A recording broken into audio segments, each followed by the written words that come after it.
नमस्कार, आप देख रहे हैं बहस बिहार की और आपके साथ मैं हूं विवेक। दागी नेताओं को पेंशन क्यों मिले भाई? नियमों में बदलाव की क्यों जरूरत नहीं है? सवाल इस बात को लेकर कि करदाताओं के पॉकेट पर अतिरिक्त बोझ इसलिए कि जो दागी महानुभाव माननीय हैं उन्हें सेवा पहुंचाई जा सके। जनप्रतिनिधियों को विशेषाधिकार क्यों मिले? तो सवाल इस पर है, बहस इसी पर है। सबसे पहले चुनिंदा बयानों को हम सामने लाएं, उससे पहले आरटीआई एक्टिविस्ट की नजर से जरा देखें कि उन्होंने जो जानकारियां मिली थी, इकट्ठा करने की कोशिश की थी या जानकारियां मांगी थी, जवाब में उन्हें क्या मिला, कौन से पेपर्स मिले और उस पेपर में क्या लिखा है, उनकी ही जुबानी। मैंने बिहार के महालेखाकार से आरटीआई के तहत ये जानना चाहा कि राज्य के अंदर दोनों सदन, राज्यसभा लोकसभा में कितने सदस्य, पूर्व सदस्य हैं जो पेंशन पाते हैं। अगर वो नहीं हैं तो उनकी पत्नी विधवाओं को जो पेंशन मिलता है कितना मिलता है, उसका ब्यौरा जो है महालेखाकार के द्वारा जो है पार्लियामेंट को भेजा गया, बिहार विधानसभा को भेजा गया। इन्फॉर्मेशन जो बिहार विधानसभा से प्राप्त हुआ है वो चौंकाने वाला इन्फॉर्मेशन है। इसमें ये भी बात आया है कि कई पेंशनधारी विधवा का निधन हो गया है, लेकिन उनके नाम पर भी पेंशन की राशि जा रहा है। तो इस फहरिस्त को अगर आप देखेंगे तो लगातार ये फहरिस्त बढ़ती ही जा रही है। ऐसे कई नाम हैं जिन्हें पेंशन मिल रही है और आप उन्हें दागी कहते हैं। उनके ऊपर जो सजा की जहां तक बात है वो सजा भी काट रहे हैं, लेकिन आखिर पेंशन क्यों मिले? आम जनता जो कि पेंशन के लिए फंड में डालती है अपने पैसे, जीवन भर जमा करने के बाद उन्हें पेंशन मिलती है, लेकिन माननीयों को यह पेंशन क्यों मिले? क्या इसके नियमों में बदलाव नहीं होना चाहिए? और खासकर जो महानुभाव, जितने भी माननीय हमारे पीछे दिख रहे हैं, इन सभी चेहरों में आप देख पाएंगे 1 2 3 4 5 6 ये उदाहरण मात्र हैं। तो इन चेहरों में जितने भी लोग शामिल हैं, आखिर उन्हें पेंशन क्यों मिलनी चाहिए? हमारे साथ राजेश राठौर प्रवक्ता कांग्रेस से हैं, मृत्युंजय तिवारी प्रवक्ता आरजेडी से, संतोष पाठक प्रवक्ता बीजेपी से, अभिषेक झा प्रवक्ता जेडीयू से और रवि उपाध्याय वरिष्ठ पत्रकार हमारे साथ हैं। सभी का एक साथ हम स्वागत करना चाहेंगे जो इस चर्चा में शामिल हो रहे हैं। सबसे पहले तो हम जानना चाहेंगे हमारे बिरादरी से आने वाले हमारे सीनियर रवि उपाध्याय जी से। रवि उपाध्याय जी, यह सवाल जायज है, आखिर क्यों ना सवाल करें? एक आम नागरिक हम हैं, बाद में एक मीडिया पर्सन है, लेकिन एक आम जनता होने के नाते पूरा हक है इस सवाल को सामने रखने का। जहां तक मीडिया कर्मी होने का सवाल है तो आम जनता की आवाज को इस पटल पर मजबूती से रखना हमारा काम है। अब जरा आपसे जानना चाहते हैं, आपके एक्सपीरियंस को जरा हम आम जनता तक पहुंचाना चाहते हैं। क्या यह सवाल जायज है? और अगर जायज है तो क्या जरूरत नहीं है कि इस पर सरकार विचार कर ले?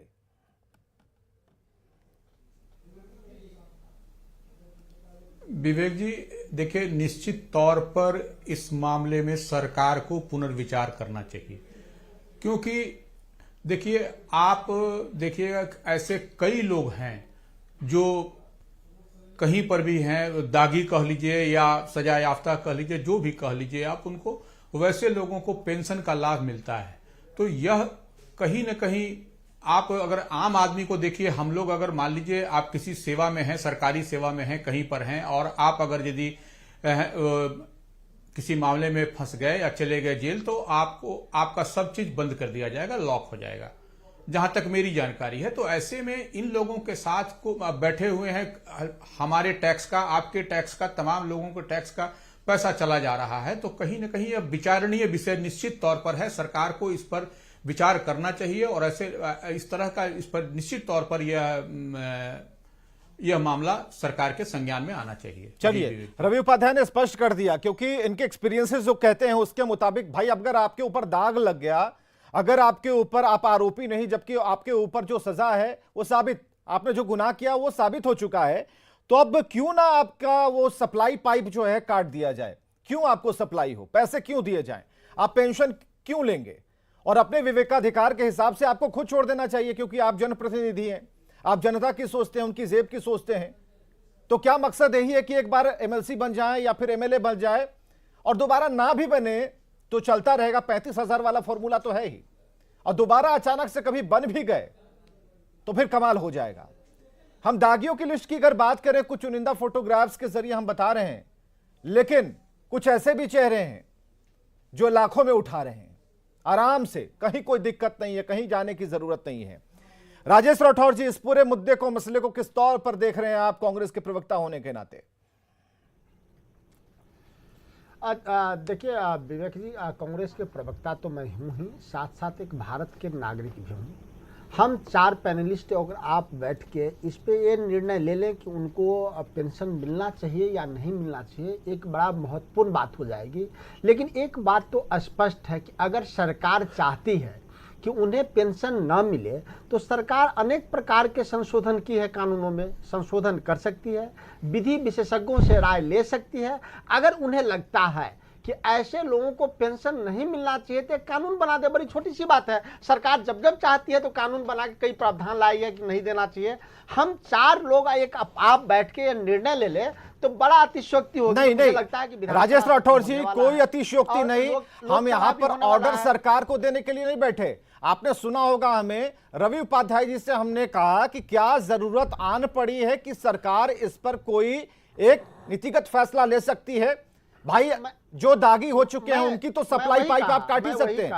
विवेक जी मैं वही कहा हूं कि अगर सरकार विधि विशेषज्ञों की राय ले, लोगों की राय ले, अगर लगता है कि नहीं मिलना चाहिए तो विधानसभा में कानून, विधान परिषद में कानून बना दे, और नहीं मिले हम लोग कहां इसके समर्थन कर रहे हैं। लेकिन एक पूरा मामला सरकार के अधीन है। मुख्यमंत्री जी 16 साल से नीतीश कुमार जी हैं, अनेक संशोधन किए। जनता के उत्पीड़न वाला कानून विधायकों के पीट कर जब बना सकते हैं तो एक कानून क्यों नहीं बना सकते हैं? तो मुझे लगता है कि मुख्यमंत्री के अगर संज्ञान में आप ही के माध्यम से जा रहा है, आरटीआई एक्टिविस्ट के माध्यम से जा रहा है, तो आने वाले सत्र में संशोधन करे, कानून पास कराए, हम लोग कोई दिक्कत नहीं, हम तो समर्थन करेंगे। अभिषेक जी समर्थन नहीं भी करते हैं तो पीट के राजेश तो बना ही लेते राठौर जी, हैं। ठीक है, भेज रहे हैं हम सरकार के पास ही भेज। अभिषेक झा जी हैं।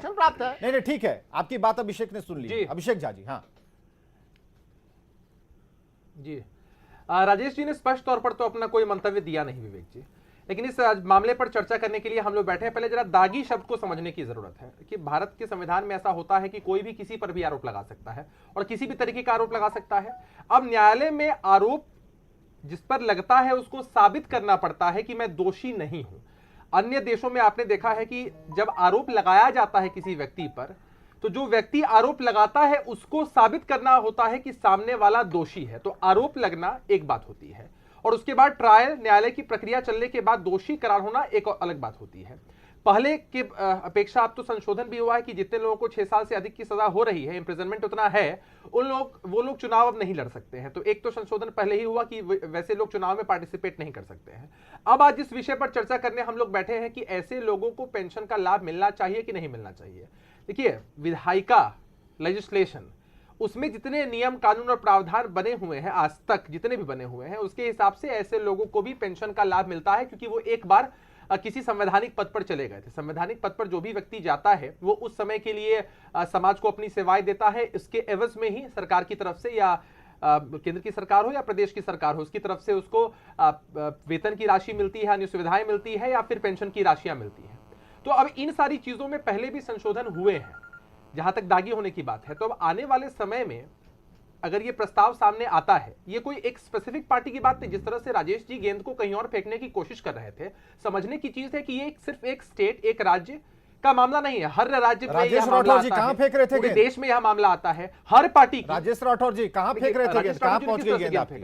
मैं बता रहा हूं कि मैं स्पष्ट कर देता हूं। इन्होंने कहा सरकार, अरे भैया आपकी सरकार नहीं है क्या? आपकी सरकार है कि नहीं अन्य प्रदेशों में? विधानसभा में आपकी सरकार है कि नहीं अन्य प्रदेशों में? हम कहां करते हैं? आपकी सरकार है कि नहीं अन्य प्रदेशों में? इसको आप बिहार के ही परिप्रेक्ष्य में क्यों देख अब रहे हैं? जेडीयू के आरोप प्रवक्ता ये प्रत्यारोप कह के रहे दौर हैं में कि क्यों जब देख रहे तक हैं? दूसरे राज्य में ये कानून नहीं नहीं, बनेगा आपकी तब तक सरकार अगर यहाँ जहां कानून पर नहीं है बनेगा। तो यहाँ गेम अगर फेंकने की क्या आवश्यकता है? हम बिहार अगर के किसी चैनल मामले पर चर्चा कर रहे हैं तो हम लोग बिहार बैठे के हैं, नेताओं तो का आप तस्वीर उसके देख पक्ष रहे में हैं। विपक्ष में अगर या बीच का कोई रास्ता नीतीश रखा सकते कुमार जी हैं? चाहते ये हैं बात तो क्यों नहीं कहना कानून बना कि रहे भाई हैं? 16 सालों में जब नीतीश जनता कुमार के जी की सरकार है, उत्पीड़न वाला अरे देश कानून के अन्य प्रदेशों में विधायकों जहां को आपकी सरकारें हैं, पीट कर बना उन सकते सरकारों के हैं, सामने आप ही तो को एक निर्णय लेना कानून है। क्यों नहीं तो बना आपने कौन सा सकते हैं? प्रस्ताव दिया है? क्योंकि या किसका मुख्यमंत्री जी प्रस्ताव को भी मान लिया पता है? है इसको कि आने फेंकिए वाले मत। समय में देखिए, उम्मीदवार हमारी होने पार्टी को वाले कोई हैं। दिक्कत आने सृजन वाले का समय आरोप में उन पे भी जाने अरे वाला जिनके है। पार्टी के शीर्ष शौचालय का नेता आरोप दागी उन होने पे भी वाले जाने हैं। वाला है। अरे अनेक जिनके घोटाले का शीर्ष आरोप नेता डाला है। पारिवारिक दामाद दागी हैं जी।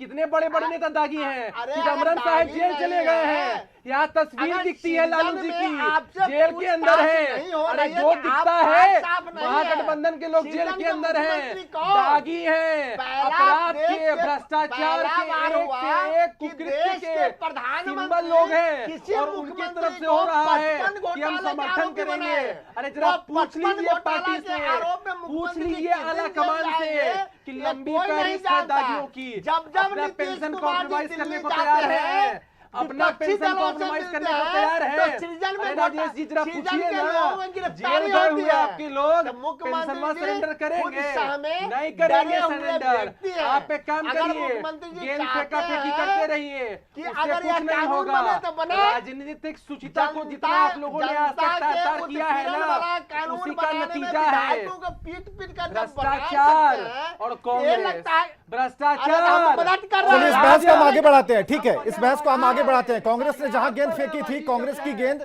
शायद कांग्रेस को ऐसा लगता है वो सही जगह पर गई है। अभिषेक जी को भी जवाब देना होगा। सरकार अगर आपकी है तो क्यों ना नियम कानून तो आप बना सकते हैं ना भाई। मुख्यमंत्री आपके हैं, कहीं कोई दिक्कत नहीं है। चलिए, लेकिन इससे संबंधित कुछ बयान आए हैं, उस पर चलेंगे। उसके बाद मृत्युंजय तिवारी के पास जाएंगे। देखिए, पेंशन का देने का तो एक अलग नियम है, लेकिन जो आप बोल रहे हैं कि कोई सजा याफ्ता है, कुछ भी है, तो उनके लिए तो एक अलग से है ही बना हुआ। कोई सजा याफ्ता है तो उसके बारे में तो अलग चीज़ है, लेकिन कोई भी जनप्रतिनिधि रहा है तो उनको जो कुछ भी मदद मिलती है वो मदद दिया जाता है। वो तो आप सबको मालूम ही है। वो तो विधान जनता के द्वारा चुने हुए सदस्य ना हैं, दागी हैं लेकिन जनता के द्वारा चुने हुए सदस्य हैं ना, तो हम उनको दागी के रूप में नहीं जानते हैं। हम तो जानते हैं सदन के सदस्य के रूप में। पेंशन मिलना चाहिए। सदन के सदस्य को जो सम्मान है वो सम्मान मिलना चाहिए समयानुकूल। देखिए, मेरा तो सीधे कि दागी कौन से न्यायालय में तय हुआ है। जुडिशियल आर्किटेक्चर है ना, लोअर कोर्ट से लेकर के highest court of the land है, जिसे हम चीफ जस्टिस जो प्रिजाइड करते हैं। आपको ये तय करना होगा कि कहीं आप इस तरह दागी की परिभाषा तय करने पहले किसका कौन सा न्यायालय है, हाँ मुकदमा कौन सा है, क्योंकि घृणा की भाषा बोल करके लोग मुख्यमंत्री और प्रधानमंत्री के पद तक जाते हैं। निश्चित रूप से कानून जो संविधान कहता है उसका अमल होना चाहिए। अगर हमारे संविधान में सजायाफ्ता को अगर पेंशन नहीं मिलना है, अगर मिल रहा है तो गलत है। नियम है कि मिलना चाहिए, अगर ले रहे हैं तो उचित है। निश्चित रूप से ये कानून का मामला है।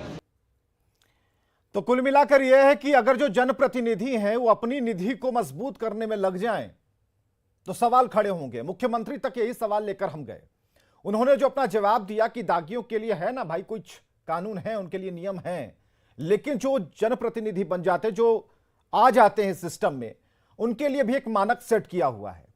तो सवाल यह है कि कोई एक मिलजुल कर इस कनेक्शन को काटने की बात क्यों नहीं? क्योंकि जब यह शब्द जाता है, हालांकि ठीक है, मनोज झा जी ने कहा कि जुडिशरी को सिस्टम को समझने की जरूरत है कि किस कोर्ट में यह बात गई हुई है, किस कोर्ट तक बात पहुंचने वाली है, तो ये किस तरीके से स्टेप बाय स्टेप ये आगे बढ़ रहा है, भीतर खाने की क्या जानकारी है, इनको भी दिमाग में रखना चाहिए।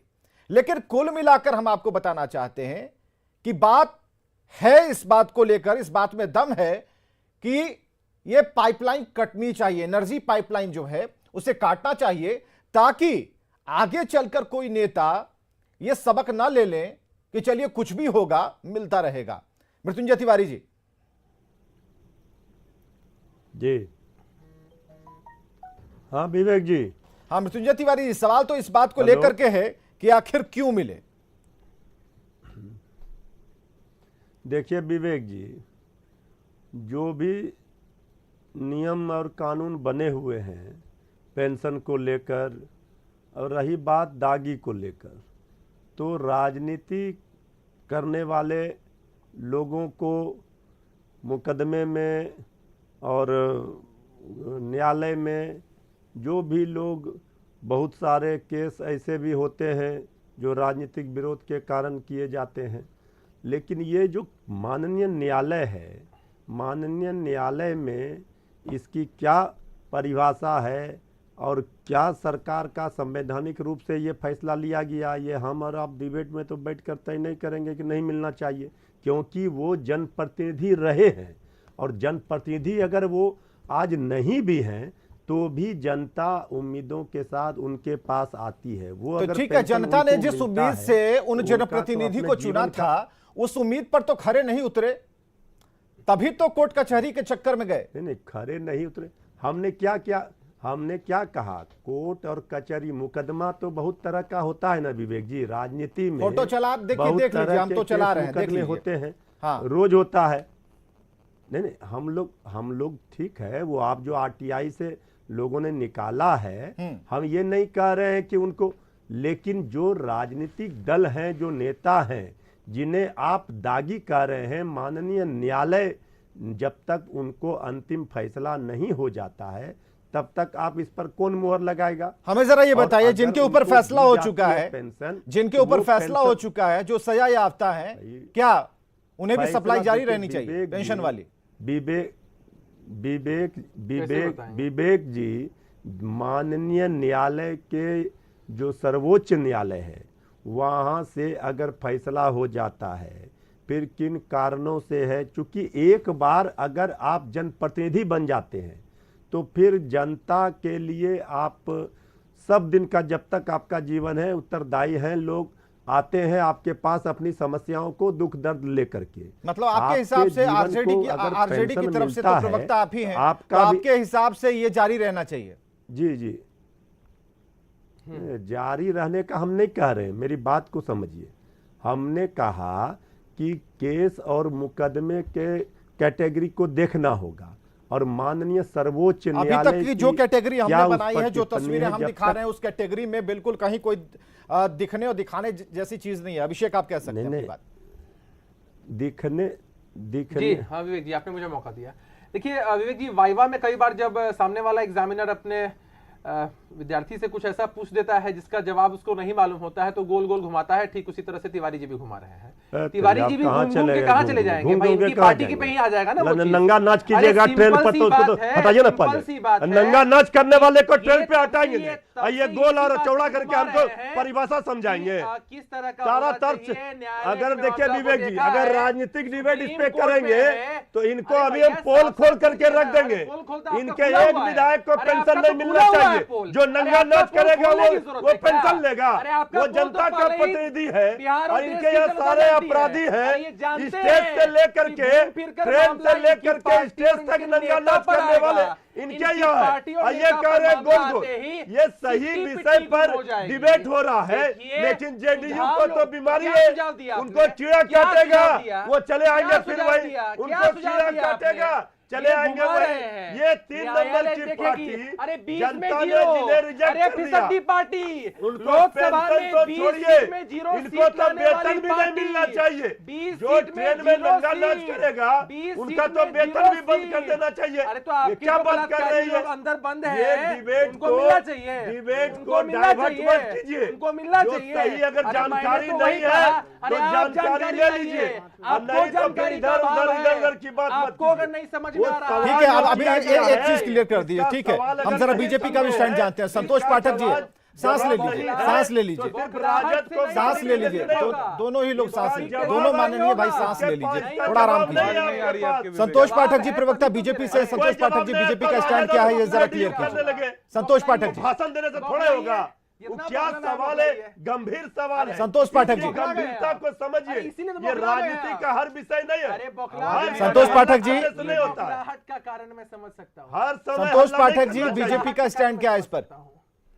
हाँ विवेक जी बोलिए। हाँ, स्टैंड क्या है बीजेपी का? विवेक जी, इसमें कुल मिलाकर ये कहना है कि संविधान ने विधायिका को ये शक्ति दी है 106वें अनुच्छेद के अंतर्गत कि वो नेताओं का जो पेंशन है और जो वेतन का जो ये है वो उसको तय कर सके। प्राथमिक बात तो ये है, तो एक संवैधानिक व्यवस्था है। दूसरी बात कि चुनाव लड़ने और जीतने के बाद हजारों के संख्या में लोग नेताओं के पास आते हैं जाते हैं, उसका एक अपना खर्चा है। और सुभाष कश्यप जी की एक किताब है legislators in India, salaries and other facilities, उसमें इसकी पूरी डिस्क्रिप्शन उन्होंने दी है कि क्यों नेताओं को पेंशन मिलना चाहिए और क्यों उनको वेतन मिलना चाहिए।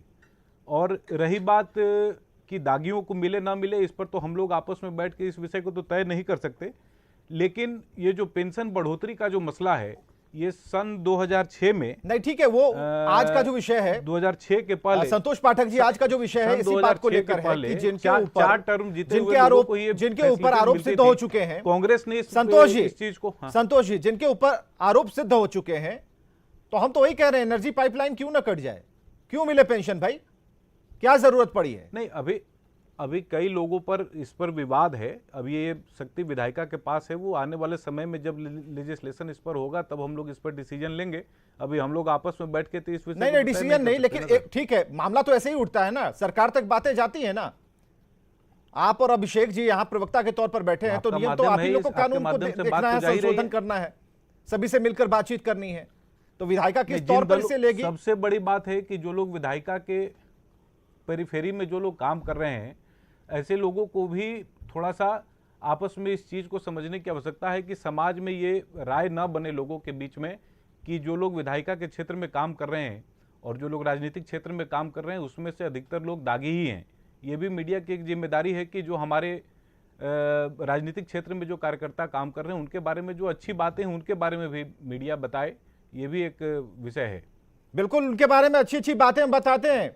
आप देखिए मृत्युंजय तिवारी जी यहाँ बैठे हैं, अभिषेक जी यहाँ बैठे हुए हैं, अभिषेक जी से ज्यादा सीनियर मृत्युंजय तिवारी जी हैं। अभी तक तो इनको एमएलसी बन जाना चाहिए था और चाहते भी कि कुछ अच्छा काम करते, अभिषेक भी अच्छा कर सकते हैं। तो नौजवान देखिए ये खुली बात है, खुली किताब है। चिंता आप नहीं कीजिए विवेक जी, हाँ खुली किताब है, हाँ, तो इसकी चिंता आप नहीं कीजिए। हाँ, हमको एमएलसी बन जाना चाहिए नहीं बनना चाहिए, हाँ, इसकी चिंता के लिए हमारे नेता हैं। चलिए, आपके नेता है, लेकिन इस बात की चिंता होनी चाहिए कि अगर हमारे ऊपर अगर किसी तरह का कोई लांछन लगा हो, वो सिद्ध हो जाता है, सजा के घेरे में चले जाते हैं, तो कम से कम आत्मविवेक भी यहाँ काम करता है।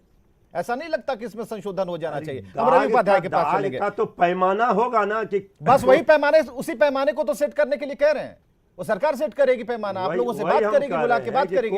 अरे आप तो जानते हैं क्रिकेट की मान्यता के लिए तो हम 5 बार जेल गए, चेन्नई से लेके मुंबई कोलकाता सब जगह। तो क्या हम अपराधी हो गए? अब कोलकाता में भी आपको पकड़ के पुलिस ने पीटा नहीं ना होता है, लोग आंदोलन। हाँ, तब वही ना कह रहे, आप तो सब चीज जानते हैं, आप तो पूरा रवि उपाध्याय जी, ये नहीं ना हुआ। रवि उपाध्याय जी, ये कंक्लूड हम करना चाहेंगे, किस तरीके से इस पैमाने को सेट किया जा सकता है, कैसे बातचीत होगी? और बार बार हर प्रवक्ता को यही कहना है कि भाई हम यहाँ बैठ करके किसी निष्कर्ष पर नहीं पहुंच सकते, लेकिन अगर आज हमने इसका बीज रोप दिया है तो निसंदेह इसका पेड़ जरूर ऊपर बढ़ेगा और इस पर बात बनेगी। मुख्यमंत्री को भी सोचना होगा, सभी को सोचना होगा। रवि जी, विवेक जी, इस विषय में सिर्फ एक बात ऐड करना था। निश्चित तौर पर विवेक जी, जो हम लोगों ने अभी हम लोग जो डिस्कशन कर रहे हैं, जी रवि जी, 2017 में भी ये विषय उच्चतम न्यायालय के, हम लोग जो अभी डिस्कशन कर रहे हैं, हम लोग कोई निर्णय नहीं सुना रहे हैं, हम लोग तो सिर्फ डिस्कशन कर रहे हैं। और निश्चित तौर पर देखिए, मुख्यमंत्री की जानकारी में भी आपके माध्यम से न्यूज 18 ने वहां उठाया है, तो उनके संज्ञान में भी यह बात आई है, तो निश्चित तौर पर यह बात आगे बढ़ी है।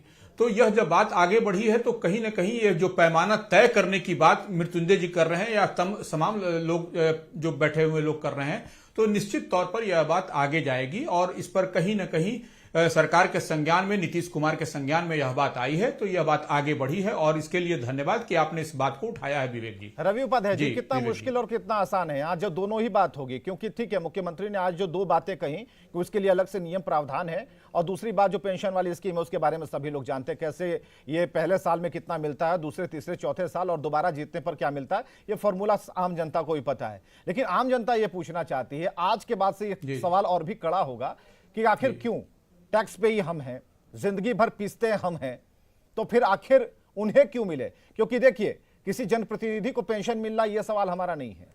हमारा सवाल है जिनके ऊपर सजा फिक्स हो गई तो फिर क्यों भाई पेंशन?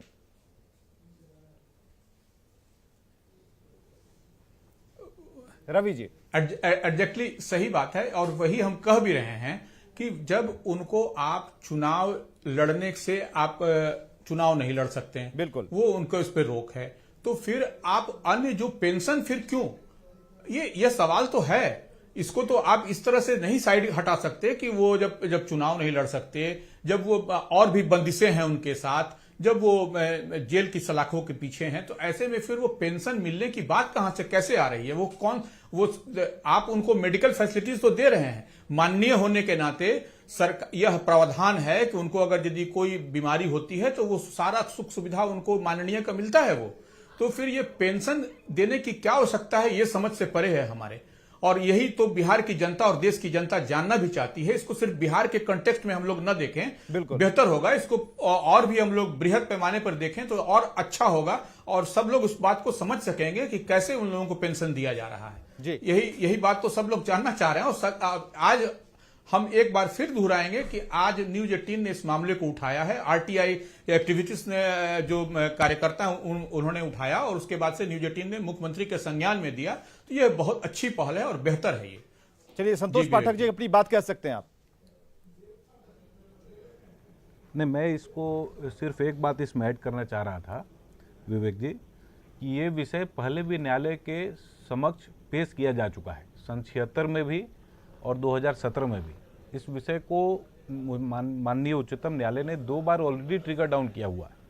अब इसको और कैसे आगे परस्यू करेंगे, लेकिन आपने जब सुप्रीम कोर्ट की बात कही तो सुप्रीम कोर्ट ने अपनी बात में क्या कहा?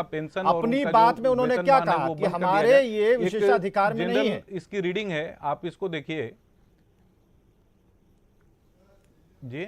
आपने जब कोर्ट की बात यहाँ कोर्ट की है तो हम आपको बताना चाहते हैं, उसमें यह कहा गया कि भाई ये उन लोगों का संसद में ये सब कुछ होगा। आप जिस समय की बात कर रहे हैं या फिर जिस मामलों की बात कर रहे हैं उसका हम जिक्र कर रहे हैं, उस पूरी थ्योरी को आपको पढ़िएगा तो आपको पता चलेगा। जिस तरह से हमने विधायिका को के ऊपर ये निर्भर बात को कर दिया है कि भाई आप ही इस पर फैसला ले सकते हैं। और सबसे बड़ी बात है कि अगर सजा होने पर नौकरी पेशा को जब सुविधाएं बंद हो जाती हैं तो जनप्रतिनिधियों को ये विशेषाधिकार क्यों मिले? तो हम लास्ट जो टिप्पणी है वो हम अभिषेक झा जी से लेना चाहेंगे। अभिषेक झा जी, इस पर आज मुख्यमंत्री के संज्ञान में तो बात आई है, लेकिन आज बिहार के संदर्भ में और यहाँ के लोकल एक्टिविस्ट ने ये बात उन तक पहुंचा दी और न्यूज 18 ने सवाल पूछ लिया जिस पर मुख्यमंत्री ने कहा। तो हमें लगता है कि आने वाले दिनों में ये देखा जाएगा कि इस पर एक मीटिंग हो चलेगी और इस पर कोई निष्कर्ष आएगा। देखिए विवेक जी, ये तो लोकतंत्र की खूबसूरती है कि जिस तरह से आरटीआई एक्टिविस्ट ने इस बात की जानकारी लेने की कोशिश की और आप लोगों ने इस मुद्दे को उठाया, सबके संज्ञान में यह मामला पहले भी था और एक बार दोबारा से यह मामला मजबूती से सामने आ गया। तो हमारा बस ये कहना है कि ये किसी एक स्पेसिफिक प्रदेश तक सीमित नहीं है, पूरे देश की बात है, हर एक प्रदेश की बात है। इसमें सभी पार्टियों का एक साथ समन्वय होना भी जरूरी है, क्योंकि बहुत सारे ऐसे प्रदेश हैं जहां पर कांग्रेस की सरकार है या अन्य क्षेत्रीय दलों की सरकार है, कहीं भाजपा की सरकार है, एनडीए की सरकार है। तो ये तो सभी राजनीतिक दलों को मिलकर, क्योंकि विधायिका में तो सभी लोग आते हैं ना, एक दूसरे पर बस फेंका फेंकी कर देने से कि उनका है तो कर लीजिए, उचित नहीं है। इसी बात का विरोध मैंने किया था। मेरा विरोध इसी बात से है ना कि किसी गंभीर मसले पर अगर हम चर्चा करने के लिए बैठे हैं कि नियमों में संशोधन होना चाहिए। पहले तो ऐसा था कि 10-10 साल लोग जेल में हैं, वहां से भी चुनाव लड़ लेते थे, फिर उसको कट डाउन किया गया और जो लोग भी सजा याफ्ता है उनको चुनावी प्रक्रिया से बाहर किया गया। अब अगर यह भी मामला उठता है कि भाई जो लोग सजा याफ्ता है, जो जनता की उम्मीदों पर खरे नहीं उतर पाए हैं, कहीं ना कहीं कुछ गड़बड़ी हुई है उनकी तरफ से, तो उनकी सुविधाओं को कट डाउन किया जाना चाहिए। यह मुद्दा, इस पर डिस्कशन हम लोग यहां कर सकते हैं, लेकिन जो अंतिम निष्कर्ष है वो तो हर एक राजनीतिक पार्टी को अपनी तरफ से अपना मंतव्य स्पष्ट करना चाहिए। सदन के अंदर का मामला है, सब लोग मजबूती से इस बात पर अपनी बात को कहेंगे, तब जाकर कोई निष्कर्ष निकल पाएगा। एक बड़ी मेज वाली मीटिंग होनी जरूरी है इस पर, और ये हम बिल्कुल आशा करते हैं कि इस पर जल्द ही कोई बैठक होगी, बात बनेगी। लेकिन आज के इस पूरे मामले पर डिस्कशन करने समय एक बात तो पता चली कि हमारे साथ जो टीम बैठी हुई थी, पैनल बैठा हुआ था, उसमें राजेश राठौर जी बॉलिंग अच्छा करते हैं, अभिषेक झा की बैटिंग भी अच्छी है। बहुत बहुत शुक्रिया आप सभी को आने के लिए, इस चर्चा में शामिल होने के लिए। खबरें लगातार जारी हैं।